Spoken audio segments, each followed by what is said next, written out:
Nah, ini yang menarik. Jadi kalau respon sih sebenarnya masyarakat dari beberapa kalangan memang kita harus akui bahwa masih ada masyarakat yang belum tahu itu apa ombudsman.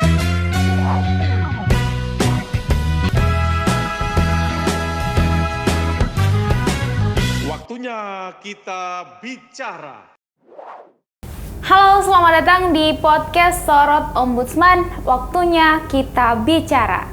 Nah, Sahabat Ombudsman, kali ini kita bakalan membahas tentang apa sih sebenarnya itu ombudsman. Nah, saya sedang ditemani oleh Pak Aan Andrian selaku Kepala Keasistenan Penerimaan dan Verifikasi Laporan. disingkat PVR. Oke, PVR. Saya agak kesulitan ya, sahabat ombudsman, untuk menyebutkan karena memang ombudsman saja saya setengah mati untuk mempelajari menyebutkannya. Oke, Pak An, hari ini kita bakalan membahas tentang apa sih sebenarnya ombudsman. Tapi sebelum itu saya mau tanya bagaimana kabarnya nih Pak hari ini? Alhamdulillah baik, sehat. Sehat ya? Kacamatanya mantap ya? Sesuai. Oke, nah Pak, saya penasaran sih sebenarnya ombudsman itu apa sih Pak? Iya. Jadi ombudsman itu berasal dari bahasa Skandinavia kuno di Swedia. Jadi ombudsman itu artinya perwakilan sah seseorang. Nah, ombudsman pertama kali diperkenalkan di konstitusi Swedia, pertama kali diperkenalkan oleh konstitusi Swedia itu di tahun 1718. Nah, ombudsman itu diartikan sebagai seseorang yang menyampaikan keluhan kepada pejabat atau menunjuk kepada pejabat atau seseorang atau badan yang mana tugasnya itu menerima keluhan dari masyarakat. Keluhan masyarakat itu terkait penyimpangan terhadap pejabat atau lembaga pemerintahan. Jadi itu pertama kali diperkenalkan di Swedia kata itu. Nah, secara normatif ombudsman sendiri itu di tahun 2000 pertama kali dibentuk di Indonesia. Tahun 2000. Nah, itu pada saat masa jabatan Pak Abdurrahman Wahid, Pak Gus Dur. Nah, dulu namanya Komite Ombudsman Nasional, disingkat KON. Jadi, nah kemudian berubah nama di tahun 2008 dengan diundangkannya Undang-Undang Nomor 37 Tahun 2008 tentang Ombudsman. Seperti itu. Oke, jadi ada undang-undang tersendiri untuk ombudsman ini ya Pak ya. Oke, jadi di Indonesia masuk ombudsman mulai tahun 2000. Oke, kurang lebih 21 tahun lah ya sekarang. Oke, nah kalau ombudsman sendiri kantornya itu ada memang di seluruh Indonesia atau hanya satu Pak di? Iya, jadi untuk saat ini kantor ombudsman itu pusatnya ada di Ombudsman RI di Jakarta. Nah, untuk di 34 perwakilan atau provinsi itu ada ombudsman perwakilan. Oke, ada ombudsman masing-masing di setiap provinsi ya. Ada. Oke, dan khusus di Sulawesi Tenggara ada di Kota Kendari sendiri. Oke, nah Pak, saya mau ambil satu poin nih. Karena tadi kan kalau kita jelaskan tentang itu pasti yang menonton juga pasti pusing, sebenarnya apa sih ombudsman? Intinya deh, satu kata, dua kata yang mewakili apa itu ombudsman? Ombudsman itu rumah pengaduan. Rumah pengaduan. Jadi kalau ada yang mau diadu, bukan ya Pak ya? Ada yang mau dilaporkan ke ombudsman. Apa saja sih Pak syarat untuk melapor ke ombudsman? Maksudnya tentang apa gitu supaya kita bisa melapor ke sana? Jadi syarat untuk menyampaikan pengaduan ke ombudsman itu ada namanya syarat formil dan material. Nah, syarat formil ini berkenaan dengan syarat administratif. Syarat administratif itu seperti KTP, kemudian siapa yang dilaporkan, apa yang dilaporkan, kemudian apa bukti upaya dari dia, dari pelapor. Nah, kemudian kalau misalkan itu sudah dilengkapi, maka kita lanjut di syarat formil, syarat material. Nah, syarat material ini syarat substantif. Nah, syarat substantif ini pada prinsipnya berkenaan dengan kita memverifikasi apakah laporan dari pelapor yang disampaikan oleh pelapor itu belum pernah ditangani oleh ombudsman atau belum pernah diselesaikan oleh ombudsman. Itu syarat material yang pertama. Syarat material yang kedua, terlapornya itu instansi pemerintah, wajib instansi pemerintah, boleh swasta Namun swasnanya itu sebagian atau seluruh dananya bersumber dari APBN atau APBD. Nah itu, jadi kita verifikasi apakah terlapor ini masuk kewenangan ombudsman, masuk dalam penguasaan kewenangan ombudsman. Kemudian yang ketiga, kita memverifikasi apakah laporan substansi laporan yang disampaikan ke ombudsman itu masuk kewenangan. Nah, takutnya jangan sampai yang disampaikan ke ombudsman itu berkenaan dengan dugaan tindak pidana, misalkan pemukulan atau pembunuhan. Nah, itu bukan substansi kewenangan dari ombudsman. Nah, itu makanya kita harus verifikasi.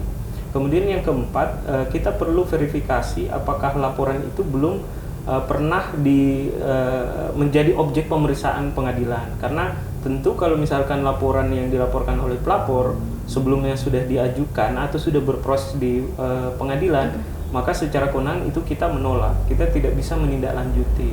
Kemudian jadi syarat material tadi yang selanjutnya, laporan yang disampaikan oleh pelapor itu minimal sudah pernah disampaikan juga ke instansi terlapor. Jadi syarat wajib, syarat material. Jadi pelapor harus misalkan yang dilaporkan pihak kepolisian, misalkan. Jadi pelapor itu harus menyampaikan dulu keberatan ke pihak kepolisiannya. Nah, kalau misalkan sudah menyampaikan keberatan, kemudian tidak ditindaklanjuti, barulah masuk ke ombudsman. Nah, itu salah satu bentuk syarat material di ombudsman. Nah, itu dia syarat formil dan material. Oke, jadi memang kalau kita mau melapor ke ombudsman ini memang harus melewati yang itu ya Pak ya, syarat formil dan juga syarat material. Kalau misal nih Pak, ada masyarakat yang melapor terkait tentang yang tadi Bapak bilang, misalnya kepolisian nih, saya lapor ke polisi, tapi saya malas berurusan dengan polisi, saya mau langsung ke ombudsman, apakah boleh Pak?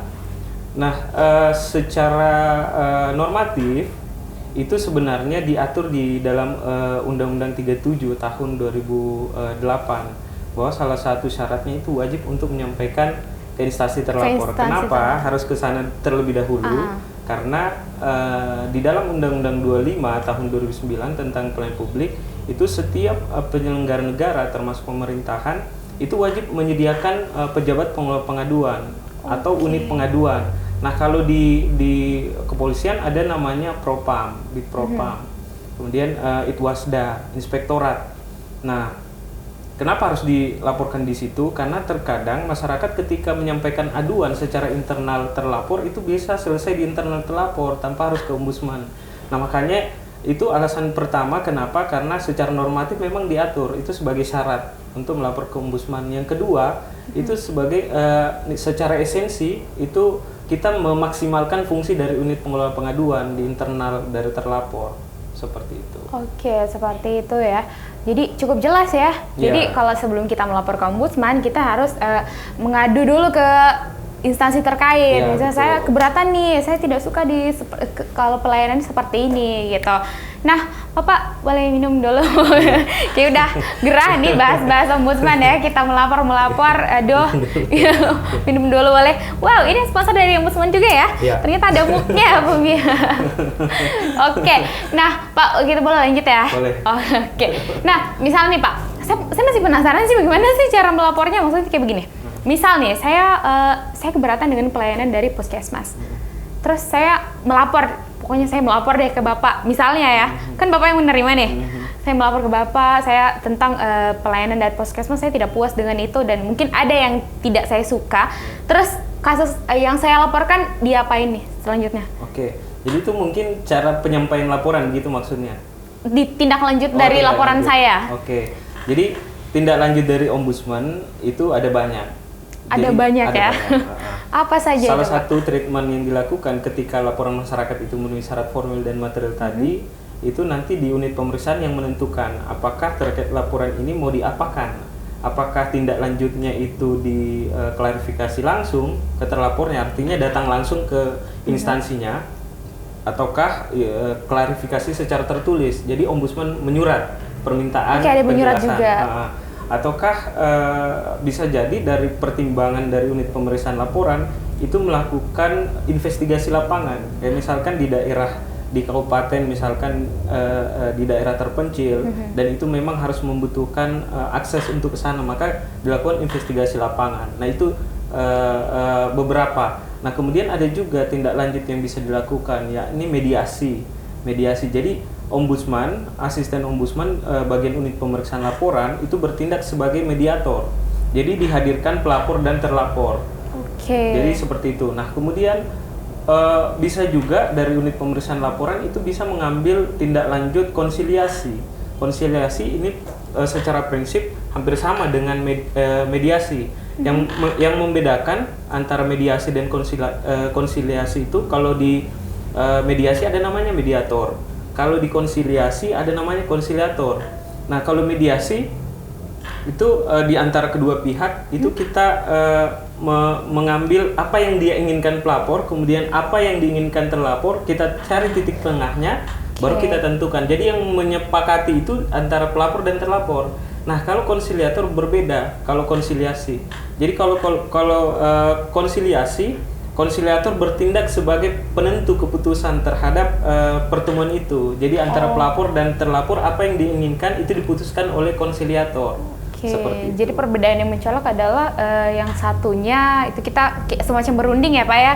Jadi saya maunya apa, kamu juga maunya apa gitu, dan akhirnya kita buatlah keputusan. Tapi yang kedua tadi ada satu pihak yang menentukan keputusan. Jadi mau tidak mau kamu harus terima keputusan ini. Itu namanya konsiliator. Oh iya, saya lupa. Apa ada itu? Satu lagi tindak lanjut yang bisa dilakukan, yakni adjudikasi khusus. Apa itu, Pak? Jadi adjudikasi itu semacam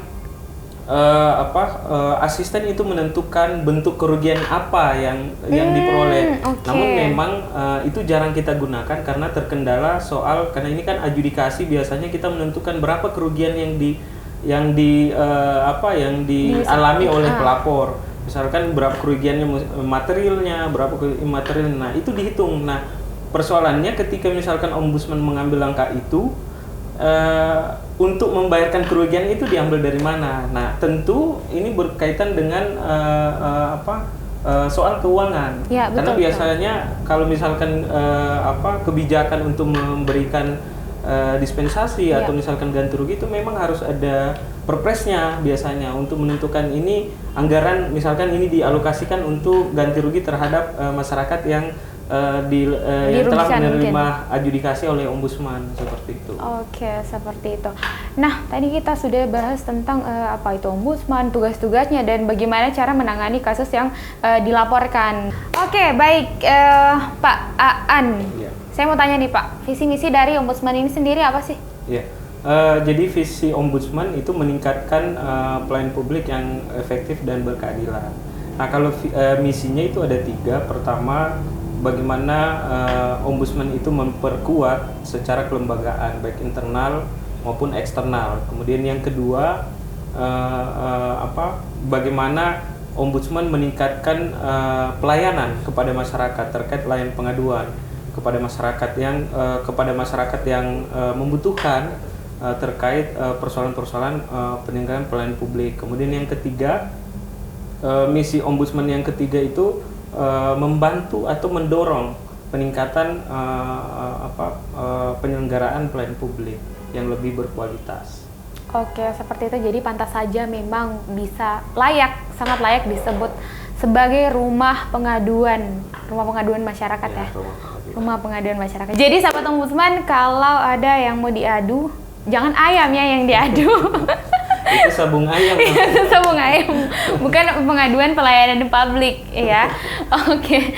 Nah, gini Pak, kan ombudsman masuk di Indonesia sudah kurang lebih 21 tahun nih. Nah, apa sih program yang sedang dijalankan ombudsman sekarang? Nah, program yang dijalankan oleh ombudsman saat ini yakni berfokus terhadap bagaimana meningkatkan penyelenggaraan pelayanan publik. Nah, salah satunya setiap tahunnya itu kita menyelenggarakan kegiatan pencegahan dalam bentuk penilaian kepatuhan terhadap pemenuhan standar pelayanan publik. Jadi alhamdulillah baru di tahun 2021 ini itu kita melakukan penilaian pemenuhan kepatuhan di seluruh kabupaten kota, 17 kabupaten kota termasuk provinsi. Bahkan lembaga kayak misalkan BPN termasuk kepolisian itu kita lakukan survei. Jadi kita lakukan penilaian atau survei itu berkenaan dengan pemenuhan standar pelayanan Jadi standar pelayanan itu misalkan begini, saya contohkan, ya misalkan kita ke warung. Oke. Nah di warung itu kan biasa ada menunya, ada harganya. Iya. Nah begitupun juga pelayanan yang harus diberikan oleh penyelenggara negara atau pemerintah. Katakanlah di Dukcapil kalau mengurus KTP. Nah di Dukcapil itu harus ada standar layanan. Contohnya produk apa yang dilayani situ, misalkan KTP, KK, atau akta kelahiran dan lain-lain. Nah itu harus ada, termasuk biayanya. Nah kalau biayanya misalkan tidak dipungut biaya, maka penyelenggara negara atau pimpinan dari instansi itu harus menyampaikan atau semacam spanduk bahwa atau pemberitahuan kepada pengguna layanan bahwa layanan di sini tidak dipungut biaya dan itu gratis. Itu salah satu komponen. Kemudian syarat dan lain-lain. Itu salah satu standar pelayanan yang harus dipenuhi. Seperti itu. Standar pelayanan yang harus dipenuhi dan itu aturan dari Ombudsman sendiri ya? Itu amanat dari Undang-Undang 25. Amanat dari Undang-Undang 25. Iya, Jadi memang tidak sembarangan ya apa yang dilakukan dari Ombudsman ini memang sudah diatur gitu. Jadi tidak sembarangan. Nah, tadi Pak An singgung soal pembayaran gitu. Kalau kita melapor ke Ombudsman ada tidak yang dikeluarkan gitu? Cuan nah, lah. oh iya. Ini penting. Itu masyarakat tahu deh. Saya nggak mau lapor deh. Nanti, Iya, betul. Jadi semua layanan yang diberikan Ombudsman kepada masyarakat, baik itu pengaduan atau itu konsultasi, itu tidak dipungut biaya sama sekali. Tidak dipungut biaya sama sekali. Sekali lagi di bold ya, tidak dipungut biaya sama sekali. Jadi kalau ada memang mungkin ketidakpuasan terhadap pelayanan publik, barang publik, jasa publik, dan administrasi publik bisa mengadu ke Ombudsman. Kenapa harus Ombudsman, Pak An? Iya. Jadi kalau pertanyaan itu kenapa harus ke Ombudsman, sebenarnya kalau kita lihat di Indonesia ini sebenarnya kalau untuk melakukan pengawasan ada namanya lembaga internal, pengawas internal. Kemudian ada juga namanya lembaga pengawas eksternal. Nah, kalau internal itu biasanya atasan dari instansi tersebut, termasuk fungsional. Nah, biasanya itu kayak inspektorat. Jadi itu secara internal.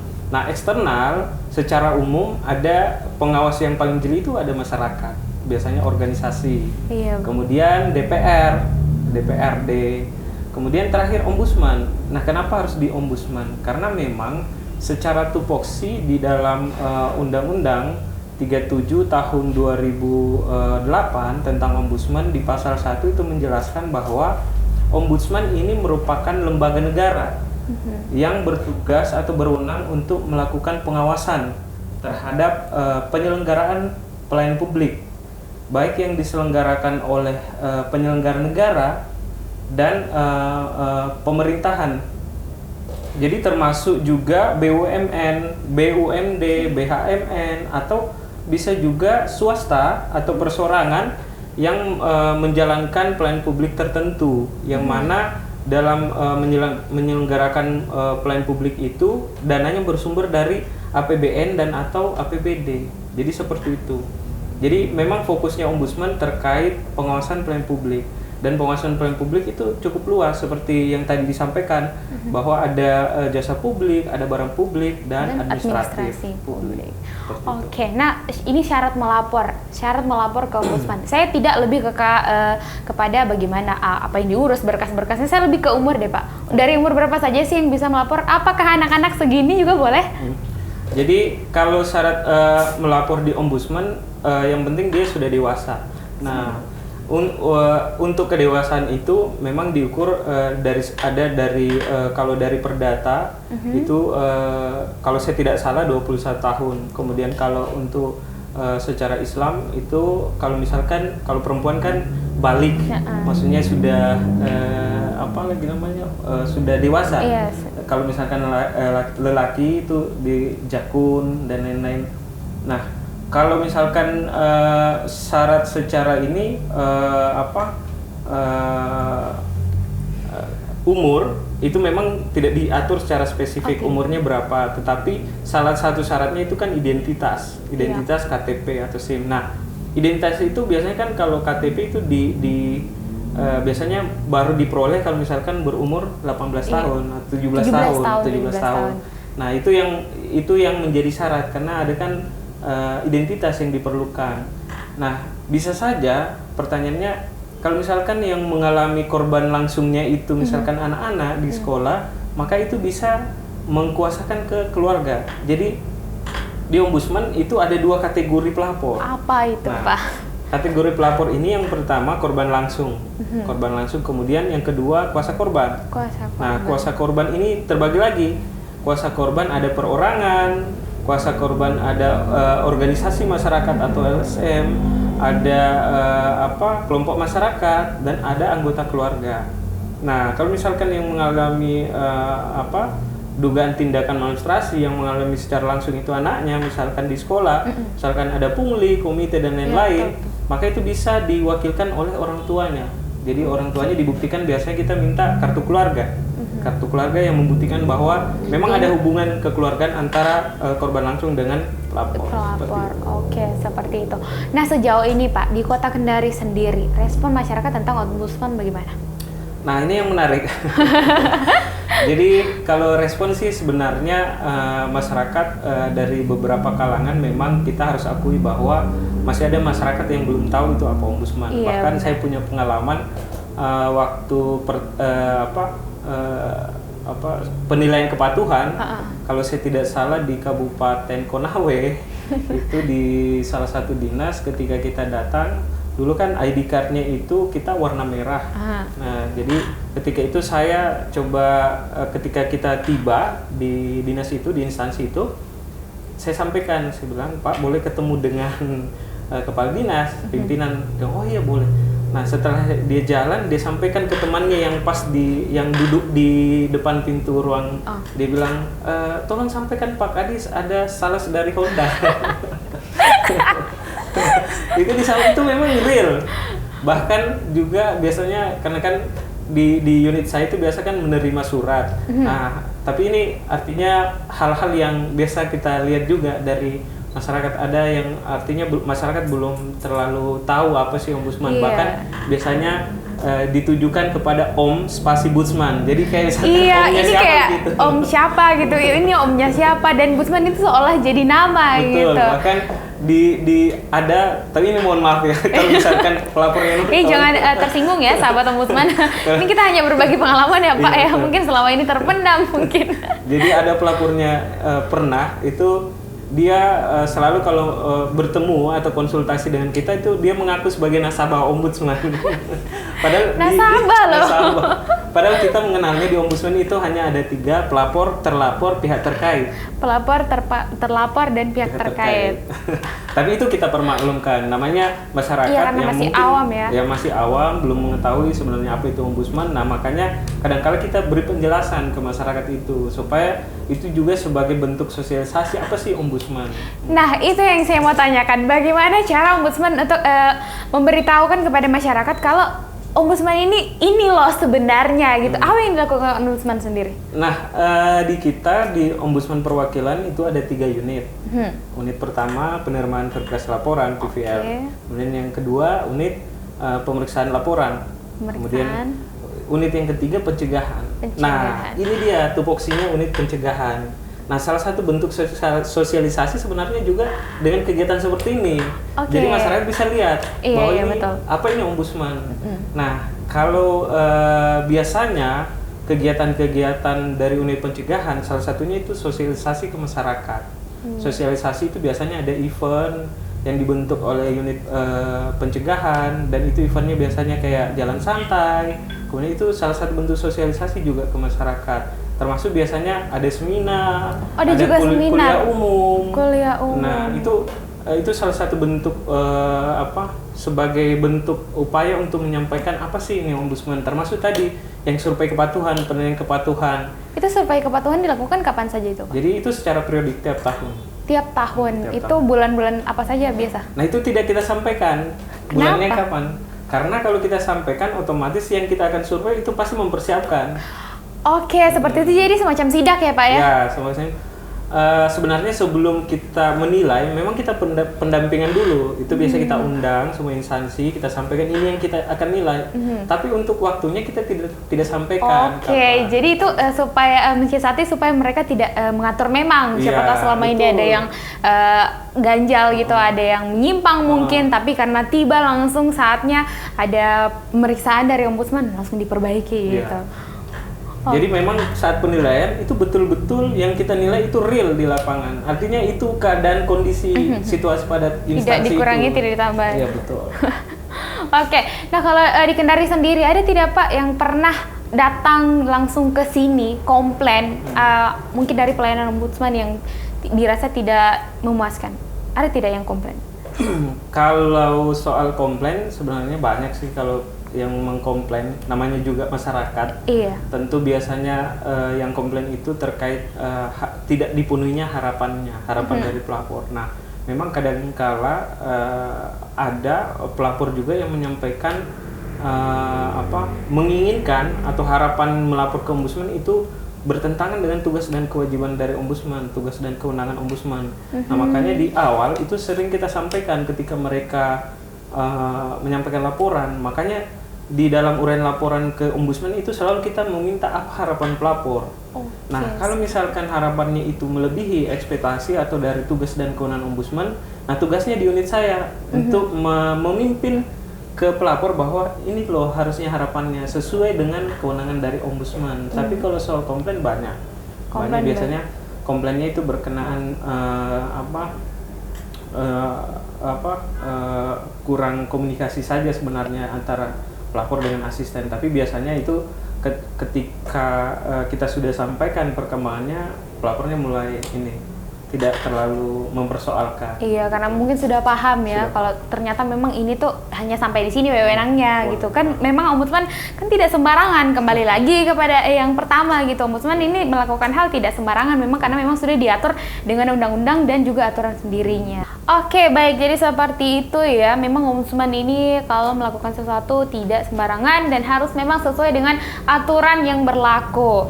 Nah, mungkin ini bakal jadi poin terpenting deh kayaknya. Ini tata cara melapor ke ombudsman itu bagaimana Pak Aan? Ya, jadi ketika masyarakat ingin menyampaikan pengaduan atau konsultasi itu ada 5 caranya. Wow. Pertama, boleh mendatangi langsung kantor ombudsman, baik di ombudsman pusat maupun ombudsman perwakilan. Nah, itu datang langsung. Kemudian yang kedua, melalui surat secara tertulis, secara resmi, dan ditujukan langsung ke Ombudsman RI atau Ombudsman perwakilan. Nah, kemudian yang ketiga itu menyampaikan melalui surel atau surat elektronik atau email. Nah, itu ada email pengaduan dari Ombudsman. Kemudian yang keempat itu menyampaikan pengaduan melalui daring atau online. Di website Ombudsman sudah disediakan formnya untuk diisi. Nah, kemudian yang terakhir itu bisa menyampaikan pengaduan melalui call center. Call centernya? Call centernya 137 dan semua perwakilan itu ada WhatsApp pengaduan. Ada WhatsApp pengaduan. Jadi masih di Ombudsman RI maupun di Ombudsman perwakilan ada WhatsApp pengaduan. Nah, untuk di Ombudsman RI Sultra itu nomor pengaduannya 0811 240 3737. 0811 240 3737. Sangat mudah dihafal ya. Jadi memang banyak cara untuk melapor ke ombudsman sendiri, bisa lewat surel, email, website, bisa juga langsung datang ke kantornya, bahkan mungkin supaya komunikasinya lebih lancar ya, lebih ngena gitu apa sebenarnya yang mau diadukan ini. Oke. Nah, dari Pak Aan sendiri, pesannya untuk masyarakat. Sahabat, ada 2 ya Pak ya, sahabat ombudsman dan juga insan ombudsman ya? Kalau insan itu sebenarnya lebih ke kita, internal kita. Oh, oke, baik. Saya masuk apa ya Pak? Sahabat. Oke. Harapannya, pesan-pesan deh untuk sahabat ombudsman yang ada di rumah. Iya. Jadi pesan saya kepada seluruh masyarakat, karena masyarakat ini merupakan pengawas yang paling jeli dan termasuk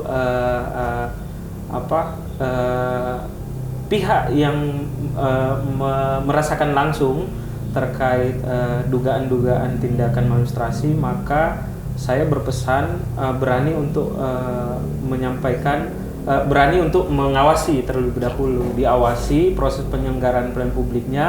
Kemudian masyarakat itu kami harapkan untuk membantu untuk menyampaikan teguran kalau misalkan ada dugaan maladministrasi. Kemudian yang terakhir, kalau misalkan sudah ditegur instansinya kemudian tidak ada tindak lanjut atau tidak ditanggapi sama sekali, maka laporkan, berani laporkan ke Ombudsman. Jadi awasi, tegur, laporkan. Oke, slogan ya? Slogan. Awasi, tegur, laporkan. Jadi untuk masyarakat di luar sana jangan takut untuk melapor. Kalau memang ada keganjalan silakan langsung melapor saja. Ombudsman terbuka untuk kita semua ya. Oke, satu pesan terakhir atau quotes terakhir penutupan. Iya.